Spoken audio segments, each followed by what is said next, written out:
What's going on? You're acting very strange, Lou. Just keep your eyes shut. Lou, I've got to get home before dinner. It's craps night. Okay, look. Ooh, I love presents. I love presents. Woo! Oh my gosh, what is happening? Who's having a baby? No one. It's not a gender reveal. It's just a reveal. Of what? We won the tickets. We're going to the Super Bowl. Oh my God, how did that happen? What's up, guys? I hope you guys had a great week. Earlier tonight, I got to go see 80 for Brady. It's the new comedy directed by Kyle Marvin, and it stars Lily Tomlin, Fonda, Rita Moreno, and Sally Field. This follows four longtime best friends who are who are in their 80s, with the exception of Sally Field's character. I think she says she's like 75. Anyway, they are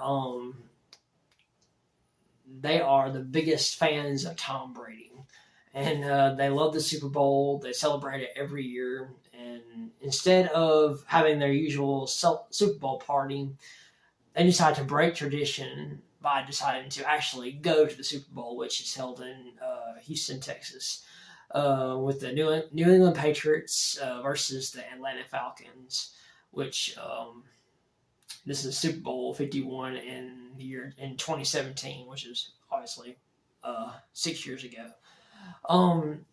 It's actually on February 5th, I believe the date is like February 5th of 2017. But anyway, while on the trip, they pretty much they vow to live life to the fullest, getting into all kinds of different hijinks and stuff. Lily Tomlin's character, she's kind of the leader of the group, sort of. She's having some kind of health issues. That's kind of the reason why they're doing this. This is her idea. Fonda, she is a erotic novelist. She writes these kind of provocative books, and she's actually fairly well known, as she discovers at the Super Bowl. But anyway, actually has a romance with Harry Hamlin's character, which I thought was really good. Their chemistry was actually pretty sweet. They have a little romance going on. She's always had trouble with her love life, so she's been dodging him a little bit, even though they kind of hit it off pretty easily. Sally Field, she is a wife who pretty much does everything for her husband, so she's kind of tired of doing that, so she wants to do something different. She enters a spicy wing contest hosted by Guy Fieri, which I thought was kind of cool. That was one of my favorite parts, was her actually in this contest, and she's like eating these spicy wings, and she's going up against these three other competitors who are like having a hard time, and she's just doing it like it's nothing, and it's just, wow, damn, that's pretty cool. And Guy Fieri, he's impressed with it, and he's an acclaimed chef. And then Rita Moreno, she is she has her own house, but she stays in a retirement home just because she's trying to deal with the loss of her husband, and she feels like if she stays at home, that reminds her too much of her husband, so she's kind of dealing with that still. And also, one of the residents there, I think, has a crush on her, played by Glenn Turman, who was in Gremlins. I thought that was kind of sweet. That was kind of if you're that age, how could you not have a crush on Rita Moreno? And her character, she is spunky, she is hilarious. There is a lot of funny moments in this movie. Like I said, this movie, it's actually pretty funny. I really enjoyed it. It's not as funny as I thought it would be, but it's still entertaining as hell and enjoyable. I watch the occasional chick flick, but this is one that I definitely loved. I mean, I love the performances by our lead veteran actresses here. I've loved Lily Tomlin and Jane Fonda ever since the 9 to 5 days.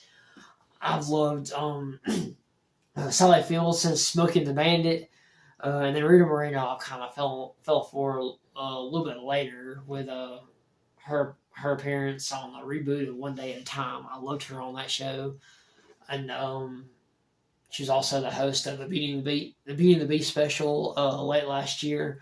I really enjoyed that. Never seen her in West Side Story. Never saw the remake either. You know, I might catch it one day, but like I said, I love Rita Moreno. She is just absolutely fabulous.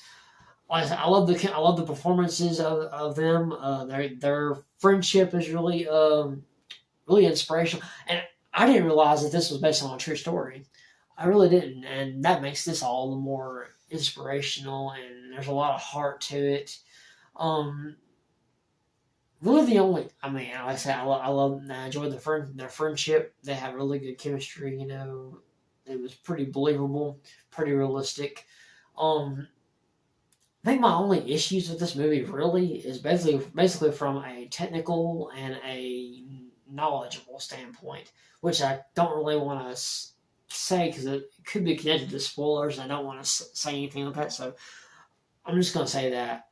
I'm just gonna say it. Like I said, I enjoyed this movie a lot. Um, if you're a big fan of the of Lily Tomlin, Jane Fonda, you're gonna love this movie too. I think 80 for Brady is definitely scores a winning touchdown for me because it's so entertaining and the likable and charismatic and funny performances from our leads make it really worth checking out in the theater. But yeah, that's it. Thanks for clicking on this video. I love you guys. You guys are the greatest. You don't know how much you mean to me. You guys are the best, and I'm gonna be checking out Knock at the Cabin tomorrow. So we keep a lookout for that review sometime tomorrow night. So I love you guys. You guys are the greatest, and I will catch you on the next one.